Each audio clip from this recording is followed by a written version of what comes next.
les entretiens du marquis, bonjour à tous. Van der Leyen s'attaque à l'OMS. Est-elle présidente de l'Union européenne ou lobbyiste du Big Pharma Pfizer? Avant de traiter cette information et beaucoup d'autres, je voulais remercier comme il se doit tous ceux qui me permettent de vous offrir ce journal à l'aide de ces merci rémunérateurs. Aujourd'hui sont à l'honneur Claudie Combe, Philippe Leclerc et Eric Le Loher. Merci du fond du cœur. Et puis, je voulais aussi vous remercier pour votre soutien inconditionnel. Vous êtes de plus en plus nombreux à lever le petit pouce bleu, à m'écrire de gentils messages ou à diffuser sur d'autres réseaux sociaux. Alors, certains se sont inquiétés de mon absence d'hier. Ce sont des choses qui arrivent. Je devais absolument finir ma vidéo sur Ursula à 3h de l'après-midi, j'ai pris du retard, j'avais une autre occupation à côté et j'ai dû tout laisser en plan. Je n'étais pas très en forme, il faut bien le reconnaître. Certains ont pris de mes nouvelles, je les remercie, et notamment Ursula. Alors, c'est pas Ursula von der Leyen qui a pris de mes nouvelles, c'est Ursula fait péter tes SMS. Eh bien, ça tombe bien parce que c'est le sujet de cette vidéo. En effet, il y a quelques jours, au G7, voilà que Ursula von der Leyen prononce un discours et se fend de ce tweet. Alors, il est en anglais. Rassurez-vous, j'ai l'essentiel de son discours résumé ici. Nous devons renforcer l'architecture mondiale de la santé. Nous avons besoin d'une coordination mondiale plus forte pour prévenir, préparer et répondre aux futures pandémies. Derrière le ronflement des figures de style comme l'énumération, prévenir, préparer, répondre, vous savez que ces figures de style ont pour objectif de vous faire croire qu'ils sont des gens bien, qui ont soin de votre santé. Mais c'est exactement l'inverse, vous commencez à le comprendre. Il y a déjà un premier problème dans le discours de von der Leyen, c'est ce fameux « nous ». Qui représente-t-il? Eh bien, elle parle au nom du G7. Autrement dit, le G7 a choisi von der Leyen alors qu'elle est poursuivie au pénal en Belgique pour des conflits d'intérêts avec le Big Pharma. Est-ce qu'il voudrait, dans une certaine mesure, lui redonner une virginité, si je puis me permettre, en lui donnant ce rôle? C'est extrêmement curieux. Autre élément, elle est présidente de la Commission européenne. Est-ce que la Commission européenne lui a donné mandat pour réformer l'OMS, pour s'occuper de la réforme de l'OMS? Je ne crois pas. Est-ce que ce serait encore une fois de la part du G7, des Américains de von der Leyen, un coup de force? Nous reviendrons d'ailleurs sur ces éléments dans un instant. Continuons de lire. L'Organisation mondiale de la santé doit être réformée. Mais qui décide de cela? Ce sont bien les Américains. Et pour quelles raisons? Avec les ressources nécessaires pour remplir son rôle de premier plan en tant que plaque tournante mondiale de la santé. Ah, là, je crois qu'il y a eu une erreur stylistique. Plaque tournante mondiale de la santé. Autrement dit, l'OMS va gérer tout le Big Pharma dans une certaine mesure. On parle d'ailleurs de plaque tournante du trafic de drogue. Eux, ils veulent que ça soit une plaque tournante de la santé. Oui, on a souvent comparé le Big Pharma à une mafia. Tout commence à se mettre en place. Von der Leyen a également noté l'importance de renforcer la résilience, terme que je déteste, des pays et des régions dont les capacités sanitaires sont insuffisantes. Je traduis celles qui ne veulent pas travailler avec l'OMS. Il faut augmenter la capacité locale de production de vaccins, là où c'est nécessaire, dit-elle. On parle bien de von der Leyen, celle qui a signé des contrats extrêmement douteux avec Pfizer, et c'est elle qui demande que l'on donne des capacités locales de production de vaccins, mais c'est un cauchemar. Il faut aussi penser à des centres régionaux de production qui serviront les régions. Remarquez que les centres régionaux servent en effet les régions, ça semble un truisme, mais nous sommes très inquiets. Et le chef de la Commission européenne, sans mandat de la Commission européenne, a souligné la nécessité de travailler avec le G20, ils sont très gentils, et peut-être même avec les 194 États membres, afin d'assurer un financement plus rapide et plus efficace en cas de future pandémie. Pandémie, pandémie, pandémie. Il y a comme une obsession de la pandémie. Mais pourquoi dit-elle, pourquoi fait-elle ce discours? Vous remarquerez que cela tombe plutôt bien, puisque l'OMS met en garde contre l'arrivée d'une nouvelle pandémie qui sera plus meurtrière. Nous devons être prêts. Von der Leyen a donné son discours. Le directeur général de l'OMS nous effraie avec l'idée d'une nouvelle pandémie. On commence à avoir un peu l'habitude de leur technique. Et comme le dit très bien Virginie Joron, appel à tous les scientifiques de plateau TV. Alerte, question pertinente, comment l'OMS peut prévoir une pandémie plus meurtrière? Le G7 qui recoupe les pays qui sont très proches de Davos nous refont le coup de la pandémie de 2020. Alors je voudrais quand même m'attarder sur des éléments qui sont importants puisque je parle de Davos. Souvenons-nous, Ursula von der Leyen, c'est celle qui a remis le prix du businessman de l'année à Albert Bourla. Ils se connaissent très bien. Regardez dans quelles circonstances, c'est dans l'organisation Atlantic Council. Qu'est-ce que c'est que l'Atlantic Council? Eh bien, c'est une organisation américaine qui a pour but de promouvoir les intérêts américains. Vous retrouvez le département d'État, la CIA. Que fait von der Leyen dans ce milieu-là? Vous allez me dire, hein, l'Union européenne est vendue aux intérêts américains et ce qui se passe notamment à l'Est nous le prouve un peu chaque jour. Mais cela donne une idée de qui est réellement von der Leyen. Et puis, pour ceux qui auraient oublié pourquoi on est très en colère qu'elle se charge de la réforme de l'OMS et qu'elle a été chargée par le G20, c'est que von der Leyen, elle est poursuivie en pénal pour ses contrats avec Albert Bourla. Rappelons-nous, notamment lorsqu'il y a eu le 3e contrat signé avec Pfizer. Non seulement le volume des achats a augmenté de 25%, mais aussi le prix de 15,50 € à 19,50 €. Vous imaginez, Pfizer fait le contrat du siècle, il augmente son volume de vente, mais il augmente aussi son volume de prix. C'est du jamais vu dans l'histoire des négociations.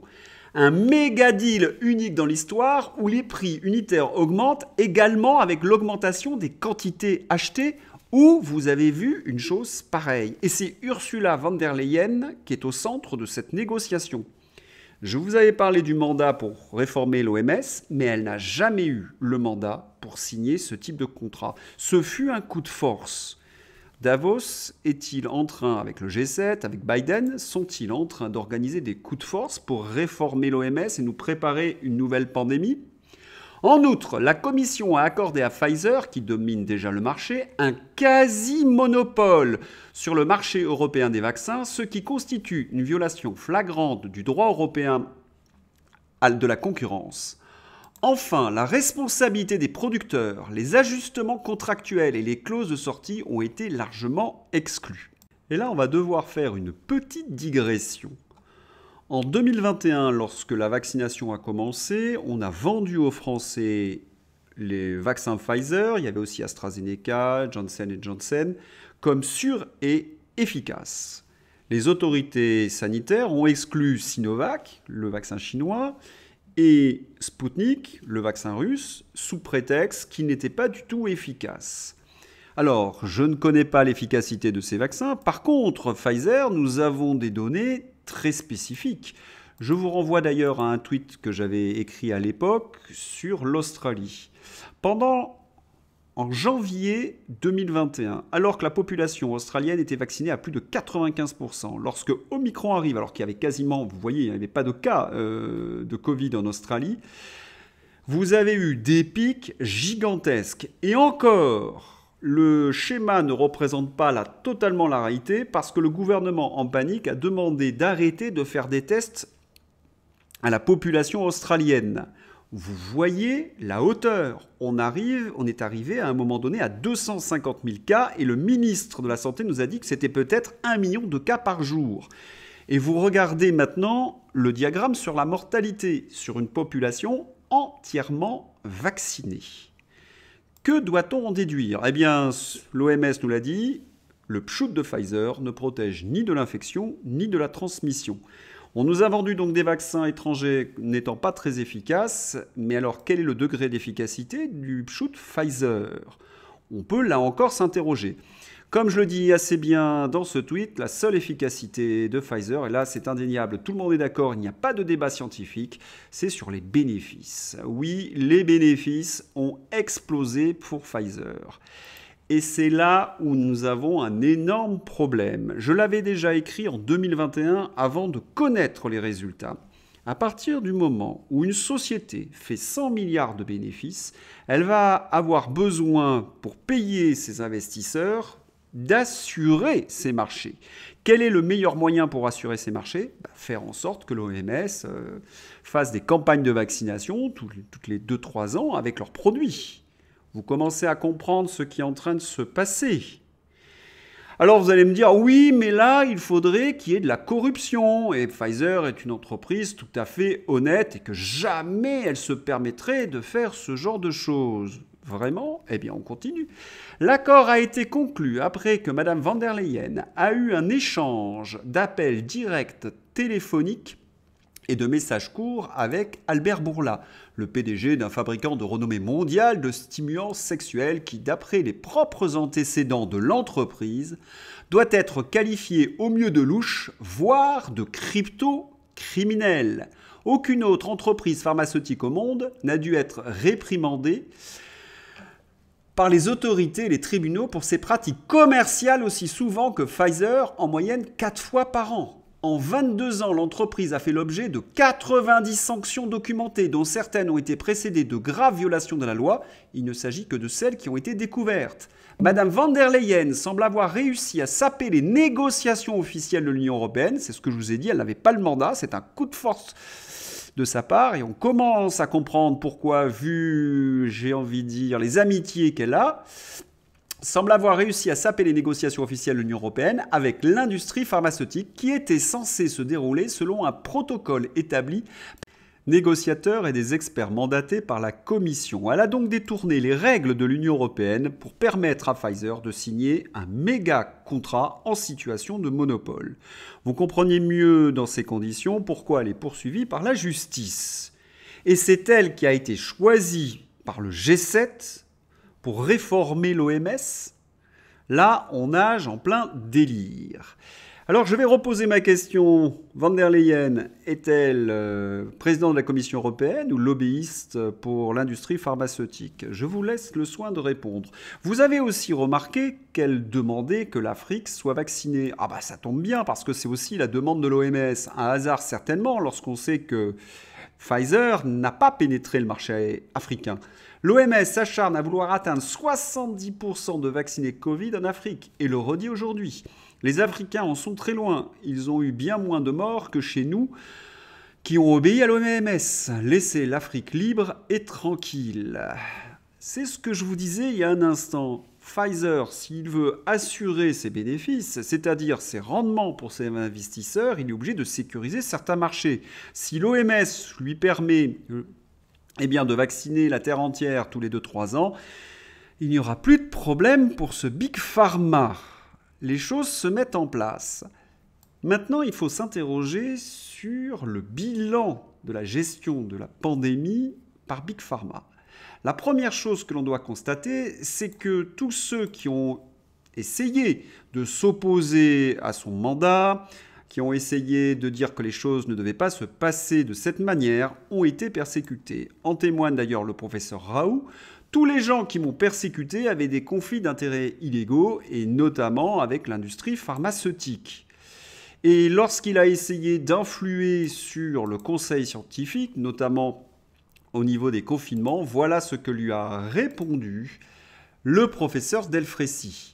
Didier Raoult a démissionné du conseil scientifique car il n'y avait aucune base scientifique au confinement. Réponse de Delfrécy, celui qui présidait le conseil scientifique, c'est comme ça. La base du confinement n'était donc pas la science, mais McKinsey et compagnie. Enfin, il faut ajouter que l'OMS a interdit aux médecins de soigner les patients avec certains traitements. Dans le genre dérive autoritaire, on ne fait pas mieux. Et est-ce que l'OMS peut se vanter d'avoir réussi sa gestion de la pandémie avec toutes ces mesures autoritaires ? Eh bien, lorsqu'on ouvre nos journaux, on doute un petit peu. Voyez par exemple ce genre d'article dont je vous ai souvent parlé. Il y a des explosions de surmortalité après la gestion de l'OMS du Covid-19. Et ils ne nous expliquent pas réellement quelles en sont les raisons. Ils sont toujours très étonnés. Et voilà qu'une neurologue, Rosana Chifari, affirme devant la Commission européenne ce genre de choses. Écoutez, nous pouvons affirmer que les vaccins Covid, bien sûr, nous savons déjà que ce n'est pas un vaccin, mais c'est une arme biologique. Ils sont, oui, j'ai dit, armes biologiques, et c'est un crime contre l'humanité. Je vous mets cet extrait dans ma description, n'hésitez pas à aller le regarder. Je vais tracer un parallèle entre Chifari et une théorie du complot. Oui, vous vous souvenez, en 2020, grâce d'ailleurs au professeur Montagnier, nous avions affirmé que le Covid-19 était certainement un virus échappé du laboratoire P4 de Wuhan. Toute la presse aux ordres, les fact-checkers avaient hurlé à la théorie du complot. Alors, avant de hurler à la théorie du complot, vous feriez bien d'avoir un petit peu de recul, demander comme nous une commission d'enquête, car il se pourrait que ce neurologue sache de quoi il parle. Ce n'est pas la première fois que je lis ce type d'informations. Alors, va-t-on renforcer les pouvoirs de l'OMS ? Et puis, nous savons aussi qu'au sein de l'OMS, des milliardaires ont une influence prépondérante, grâce notamment à leur fondation. Ah, vous avez compris, je vise un personnage très ambigu, Bill Gates, oui, la Gavi. Je ne sais pas si vous vous souvenez, mais Bruce Toussaint avait accusé le professeur Raoult d'être un complotiste parce qu'il avait expliqué que Bill Gates avait une influence à l'OMS. C'est pourtant quelque chose de notoriété publique. Bill Gates, qui est Bill Gates ? Eh bien, selon certains journalistes, enquêteurs, Bill Gates, révélation explosive sur la vaccination Covid, tout a été planifié pendant 20 ans dans la maison de Bill Gates, selon 2 enquêteurs. Cette affaire est grave parce que Bill Gates aurait fait en sorte que lorsqu'il y a une pandémie, il n'y ait que le vaccin pour traiter cette pandémie et empêcher, dans une certaine mesure, les traitements alternatifs. Mais c'est exactement la position de l'OMS, ça. C'est la position de la Gavi, c'est la position de l'OMS. Et il n'y aurait pas de corrélation entre Bill Gates et l'OMS. Nous en avons pourtant une belle illustration ici. Et puis Bill Gates fait la une des journaux parce qu'il aurait subi le chantage de Jeffrey Epstein. Oui. Alors, vous regardez la photographie avec Bill Gates, il y a une joueuse de bridge russe, Mila Antonova, qui aurait été l'ancienne maîtresse présumée de Bill Gates. Bill Gates innocemment l'aurait présenté à Jeffrey Epstein et lui aurait demandé d'aider sa protégée. Quand Jeffrey Epstein a compris la relation qui unissait Mila et Bill Gates, eh bien, il a commencé à faire chanter Bill Gates. En effet, Bill Gates avait refusé de donner plusieurs milliards de dollars à un fonds caritatif. Eh bien, Jeffrey Epstein, ça ne lui a pas plu et là, il a fait du chantage. Et van der Leyen voudrait renforcer les pouvoirs de l'OMS alors que Bill Gates a une influence majeure, ce sinistre personnage ? Si on fait le résumé de ma vidéo, vous avez van der Leyen qui est accusé de corruption au sein de l'Union européenne. Vous avez Bill Gates qui a joué un rôle extrêmement curieux au sein de l'OMS. Vous avez l'OMS qui a décidé des choses très étonnantes en liaison avec Bill Gates et des décisions autoritaires. Est-ce que l'OMS peut se vanter d'avoir réussi la gestion du Covid-19 ? Pas le moins du monde. Eh bien, malgré tous ces dossiers, van der Leyen veut renforcer le pouvoir de l'OMS. Ai-je besoin d'expliquer pourquoi ? Si vous avez aimé cette vidéo, n'hésitez pas à la liker, à la diffuser sur d'autres réseaux sociaux. Et puis, j'espère pouvoir vous faire une deuxième vidéo dans un instant. Merci à tous, à bientôt.